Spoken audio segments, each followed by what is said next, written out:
रख हौसला वो मंजर भी आएगा, प्यासे के पास समंदर चलकर भी आएगा।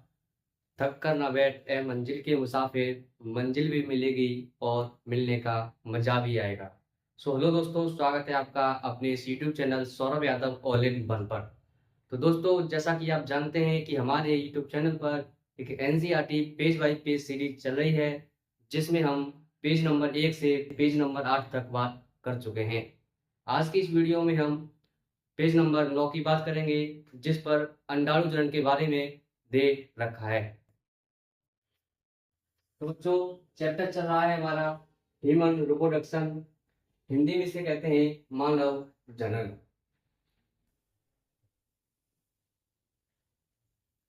तो बच्चों, आज हम बात करते हैं पेज नंबर 9, जिसमें दे रखा है अंडाणु जनन के बारे में।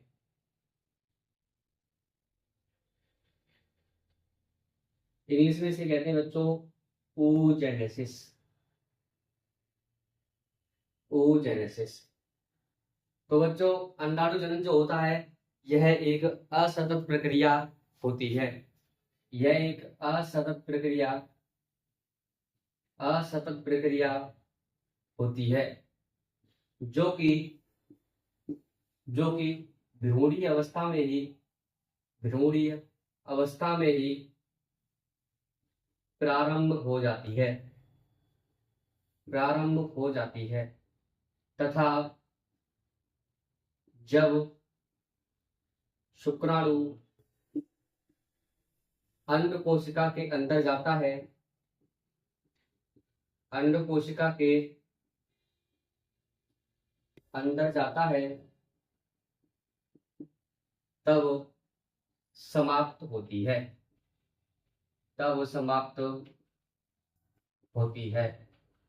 तो बच्चों, अंडाणु जनन जो होता है, ये असतत प्रक्रिया है, जो कि भ्रूणीय अवस्था में ही प्रारंभ हो जाती है, और जब शुक्राणु अंड कोशिका के अंदर जाता है, तब यह समाप्त होती है। अब हम बात करेंगे बच्चों कि अंडाणु जनन जो है किस तरीके से होता है तथा इसमें कौन कौन से पद आते हैं।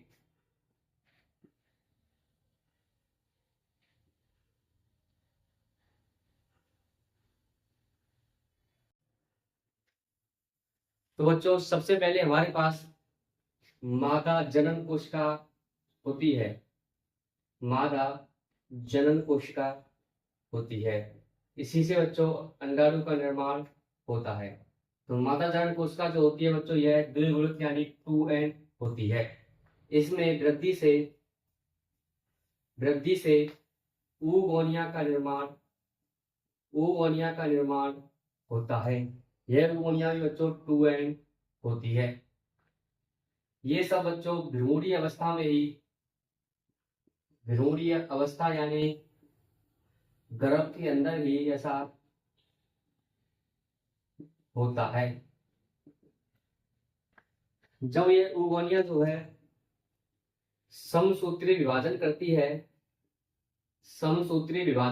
है, तो प्राइमरी oocyte का निर्माण होता है। और बच्चों, यह प्रक्रिया जो होती है, यह तुम्हारी जन्म के समय होती है। तो बच्चों, जन्म के समय जो oogonia होती है, यह प्राइमरी oocyte के फॉर्म में होती है, तथा यह प्रक्रिया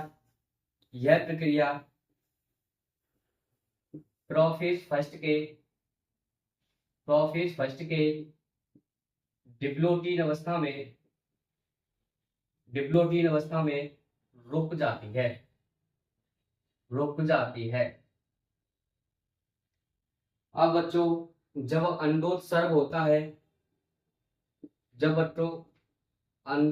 होता है, जिसे इंग्लिश में कहते हैं ओव्यूलेशन, जिसे हम आगे पढ़ेंगे। तो बच्चों, जब अंडोत्सर्ग होता है, तो प्राइमरी oocyte में अर्धसूत्री विभाजन फर्स्ट कंप्लीट हो जाता है, जिसके फलस्वरूप सेकेंडरी oocyte जो कि अगुणित होती है, और प्राइमरी प्राइमरी पोलर बॉडी का निर्माण, प्राइमरी पोलर बॉडी का निर्माण होता है। और यह प्रक्रिया भी बच्चों तुम्हारी मेटाफेज 2 में, मेटाफेज 2 में रुक जाती है, रुक जाती है। जब बच्चों शुक्राणु अंड कोशिका के अंदर जाता है, अंड कोशिका में प्रवेश करता है, तब सेकेंडरी ओसाइट में अर्धसूत्री विभाजन सेकेंड कंप्लीट होता है, जिसके फलस्वरूप ओवम यानी अंडाणु, अंडाणु और सेकेंडरी, सेकेंडरी पोलर बॉडी का निर्माण होता है। तो बच्चों हम पढ़ रहे थे अंडाणु जनन, जिसमें सबसे पहले मादा जनन कोशिका होती है। इसमें वृद्धि से ओगोनिया का निर्माण होता है, लेकिन ऐसा भ्रूण अवस्था में ही हो जाता है, अर्थात हम कह सकते हैं कि जन्म के बाद किसी भी ओगोनिया का निर्माण नहीं होता है, और यह लगभग 4 से 5 लाख होती है। और जन्म के समय बच्चों प्राइमरी ऊंचाई जो होती है केवल 60 से 80 हजार ही शेष बचती हैं। तो बच्चों प्राइमरी ऊंचाई में जन्म के समय होती है, और यह प्रक्रिया जो होती है तुम्हारी प्रोफेज फर्स्ट के डिप्लोटीन अवस्था में रुक जाती है। आगे अंडोत्सर्ग जब होता है तो प्राइमरी ऊसाइट में अर्धसूत्री विभाजन फर्स्ट होता है, जिसके फलस्वरूप सेकेंडरी ऊसाइट का निर्माण होता है, प्राइमरी पोलर बॉडी बनती है। और जब प्रक्रिया मेटाफेज 2 में रुक जाती है वापस से, और जब शुक्राणु अंड कोशिका में प्रवेश करता है तो यह प्रक्रिया जो है चालू हो जाती है, और सेकेंडरी ऊसाइट में अर्धसूत्री विभाजन सेकेंड होता है, जिसके फलस्वरूप अंडाणु का निर्माण होता है और सेकेंडरी पोलर बॉडी बनती है। तो बच्चों ये था तुम्हारा अंडाणु जनन। तो बच्चों इसी पेज नंबर 9 पर हम अब अंड कोशिका में परिवर्तन की बात करेंगे। पेज नंबर 9, अंड कोशिका में परिवर्तन। तो बच्चों सबसे पहले अभी हमने जो बनाई थी वो अंड कोशिका थी, एंड उसके ऊपर एक ग्रेन्युलोसा की परत चढ़ जाती है, ग्रेन्युलोसा की परत चढ़ जाती है,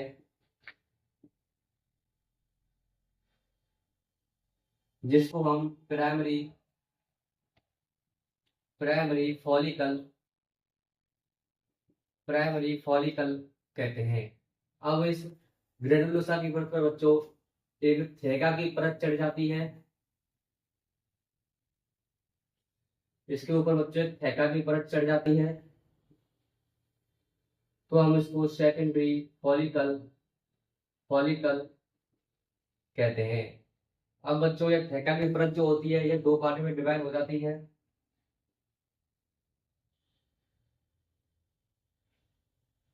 ये थैका इंटरना, ये थैका एक्सटर्ना।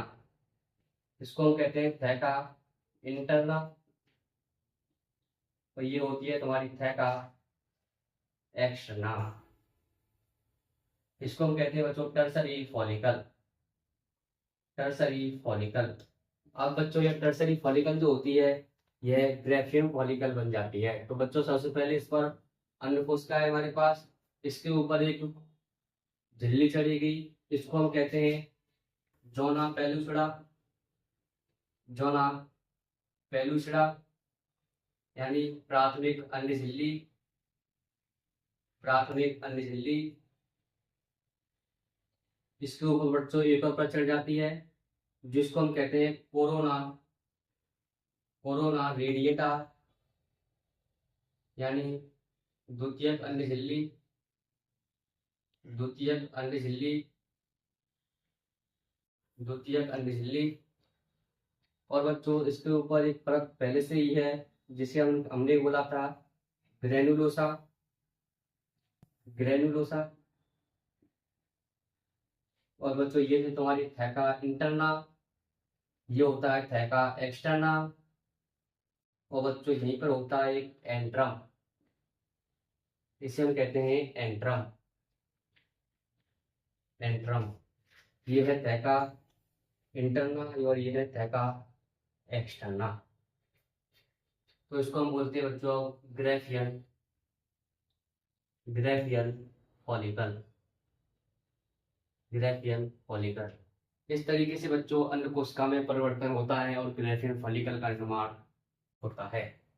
इसको आप बच्चों थ्योरी के फॉर्म में भी लिख सकते हैं। चलिए बच्चों आगे हम बात करते हैं अब पेज नंबर 10 की, जिस पर आर्तव चक्र यानी मिनिस्टर साइकिल के बारे में दिया हुआ है। पेज नंबर 10 जिसमें दिया है आर्तव चक्र, आर्तव चक्र जिसे इंग्लिश में कहते हैं बच्चों मिनिस्टर साइकिल। तो बच्चों ये आर्तव चक्र जो होता है यह मादाओं में देखा जाता है, मादाओं में देखा जाता है और कपी, बंदर तथा मानव में देखा जाता है। हम अपने इस चैप्टर में केवल मानव में आर्तव चक्र की बात करेंगे। और बच्चों जब पहला आर्तव चक्र आता है, पहला आर्तव चक्र आता है तो हम उसको मैनार्की यानी रजोदर्शन कहते हैं। और जब अंतिम आर्तव चक्र होता है, जब अंतिम आर्तव चक्र होता है तो हम उसे मेनेपॉज यानी रजोनिवृत्ति कहते हैं। और बच्चों यह लगभग 50 वर्ष की आयु में बंद हो जाता है, बंद हो जाता है। तो बच्चों आर्तव चक्र जो होता है मादा में देखा जाता है तथा यह कपी, बंदर और मानव में भी देखा जा सकता है। हम इस चैप्टर में केवल मानव की बात करेंगे। जब पहला आर्तव चक्र आता है मानव के अंदर तो उसे हम कहते हैं मैनार्की, हिंदी में इसे कहते हैं रजोदर्शन। और जब अंतिम आर्तव चक्र आता है तो उसको हम कहते हैं मेनेपॉज, हिंदी में इसे कहते हैं रजोनिवृत्ति। और यह 50 वर्ष की आयु में बंद हो जाता है। तो जो आगे हम बात करते हैं कि यह आर्तव चक्र जो होता है यह 4 अवस्थाओं में पूरा होता है। इसमें पहली जो अवस्था होती है उसको हम कहते हैं ब्लीडिंग फेज, ब्लीडिंग फेज। दूसरी होती है इसमें पॉलीफरेटिव फेज, पॉलीफरेटिव फेज। तीसरी होती है बच्चों इसमें ओव्यूलेशन, ओव्यूलेशन। और चौथी होती है बच्चों इसमें लुटियल फेज, लुटियल फेज। तो बच्चों सबसे पहले हम ब्लीडिंग फेज की बात करेंगे, उसके बाद पॉलीफरेटिव फेज, उसके बाद ओव्यूलेशन, उसके बाद लुटियल फेज। तो चलिए बच्चों अब हम बात करते हैं ब्लीडिंग फेज की। यह ब्लीडिंग फेज जो होती है बच्चों यह पहले दिन से 5वें दिन तक होती है, यानी लगभग 3 से 5 दिन। आर्तव चक्र जो होता है बच्चों मेरे लिए 28 से 29 दिन तक होता है। तो ब्लीडिंग फेज पहले दिन से 5वें दिन तक होती है, जिसे हम यानी यह 3 से 5 दिन तक होती है। तो इसमें होता क्या है बच्चों कि इसमें जो है प्रोजेस्टेरोन हार्मोन का स्तर, प्रोजेस्टेरोन हार्मोन का स्तर गिर जाता है, जिसके कारण बच्चों गर्भाशय की जो एंडोमेट्रियम होती है, गर्भाशय की एंडोमेट्रियम जो हमने पढ़ी थी वह नष्ट हो जाती है, नष्ट हो जाती है। जिसके कारण ब्लीडिंग होती है, ब्लीडिंग होती है। और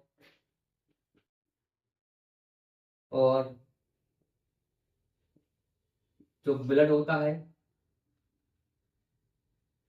ब्लड जो होता है यह अंडाशय में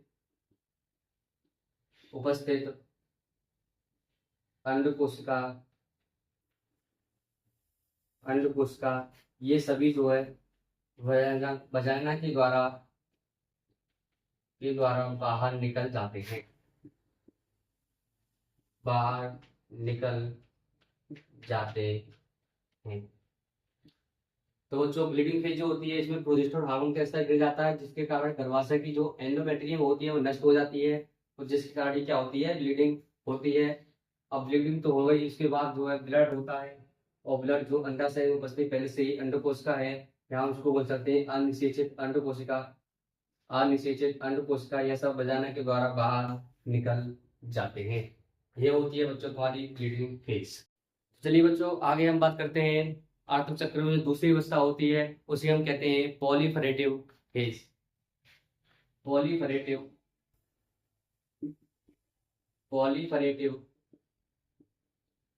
फेज पॉलीफरेटिव फेज यह होती है बच्चों तुम्हारे 5वें दिन से लेकर 13वें दिन तक, यानी लगभग 8 से 9 दिन की। इसमें क्या होता है बच्चों कि इसमें जो है हाइपोथैलेमस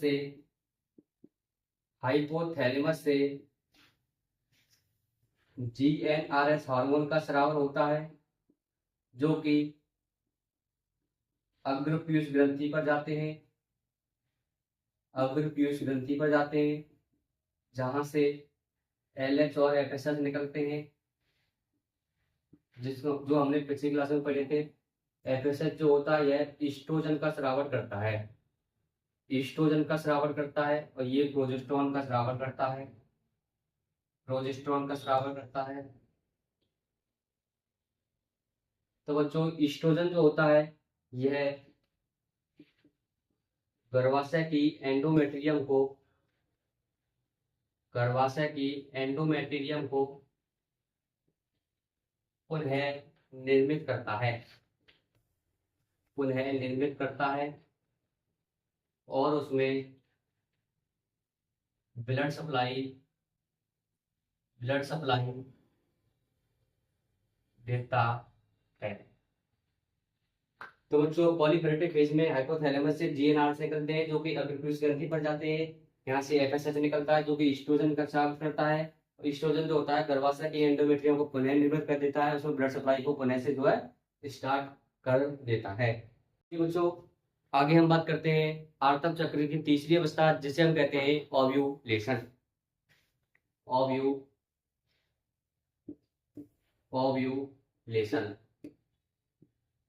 ओव्यूलेशन हिंदी में बच्चों से कहते हैं अंडोत्सर्ग।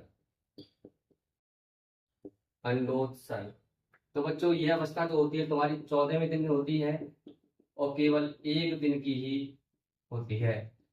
केवल यह अवस्था तुम्हारी 1 दिन की होती है, यानी 14वें दिन होती है। तो इसमें बच्चों LH हार्मोन का स्तर बढ़ जाता है, जिसे हम कहते हैं LH सर्ज,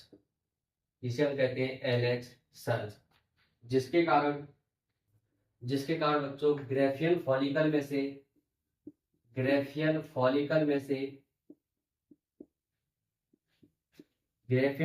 में से अंडकोशिका अंडाशय से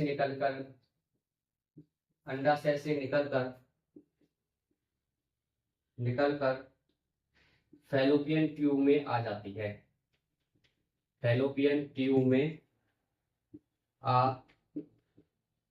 है। यहाँ पर यह 2 से 3 दिन रुकती है। तो बच्चों ग्रेफियल फॉलिकल में से क्या निकलती है? अंडकोशिका निकलती है, जो अंडाशय से निकलकर फैलोपियन ट्यूब में आ जाती है, और यहाँ पर यह 2 से 3 दिन तक रुकती है। और यह खाली जो ग्रेफियल फॉलिकल होती है बच्चों, खाली ग्रेफियल फॉलिकल पीली कॉर्पस लुटियम में परिवर्तित हो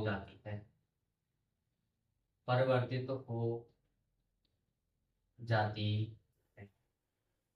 तो बच्चों ये होता है तुम्हारा ओव्यूलेशन यानी अंडोत्सर्ग। तो चलिए बच्चों आगे हम बात करते हैं आर्तक चक्र की जो चौथी अवस्था होती है, उसे हम स्रावी अवस्था या लुटियल फेज कहते हैं। लुटियल फेज या स्रावी अवस्था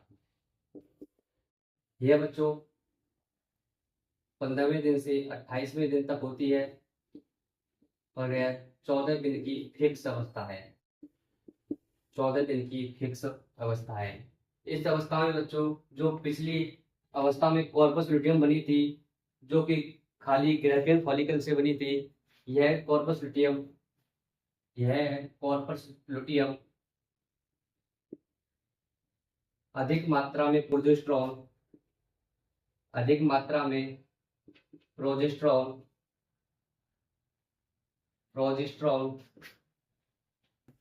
तथा कम मात्रा में ईस्ट्रोजन का स्रावन करती है। और यह प्रोजेस्टेरॉन हार्मोन ही क्या करता है, गर्भाशय को प्रेगनेंसी के लिए तैयार करता है। इसलिए प्रोजेस्टेरॉन हार्मोन को ही प्रेगनेंसी हार्मोन भी कहते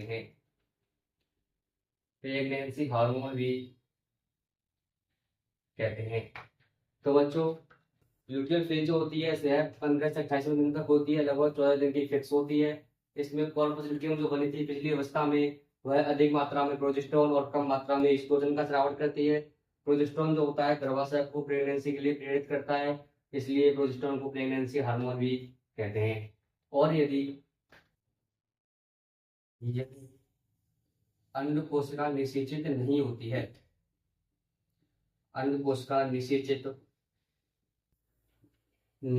है,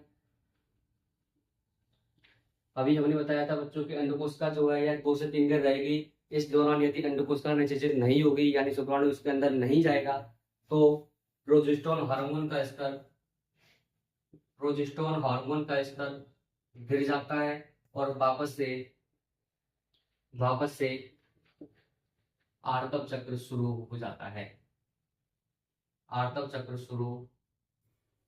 हो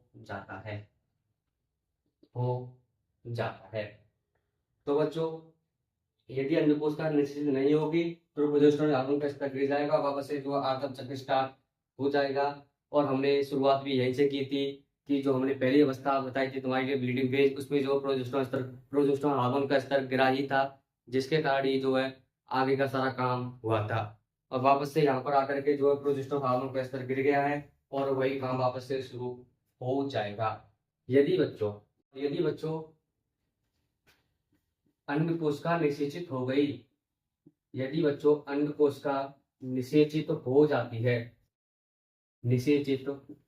हो जाती है तो प्रोजेस्टेरॉन का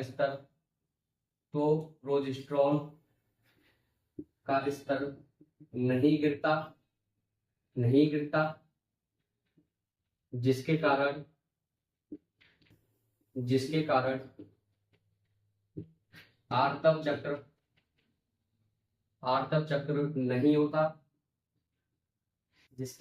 आर्तव चक्र नहीं होता, जिसे प्रेगनेंसी का सूचक माना जाता है।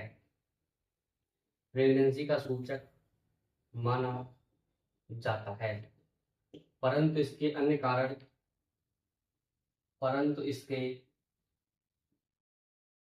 अन्य कारण खराब स्वास्थ्य तथा तनाव भी हो सकते हैं। तो बच्चों ये यदि अंड कोशिका निषेचित हो जाती है तो प्रोजेस्टेरॉन का स्तर नहीं गिरता है, जिसके कारण जो आर्तव चक्र नहीं होगा। और यदि आर्तव चक्र नहीं होगा तो इसे प्रेगनेंसी का सूचक माना जाता है। परंतु यदि आर्तव चक्र ऐसा नहीं है कि प्रोजेस्टेरॉन के स्तर के गिरने की वजह से ही होता है, इसके अन्य कारण भी हो सकते हैं जिसके कारण जो आर्तव चक्र नहीं होता है तो उसको जो प्रेगनेंसी का सूचक नहीं माना जाएगा। तो बच्चों यह थी तुम्हारी पेज नंबर 10 पर जानकारी जो कि एनसीईआरटी में दे रखी थी। आज की हमारी यह वीडियो यहीं तक रहेगी। यदि आपको वीडियो पसंद आई हो तो वीडियो को लाइक करें, कमेंट करें, शेयर करें तथा चैनल को सब्सक्राइब जरूर करें। धन्यवाद।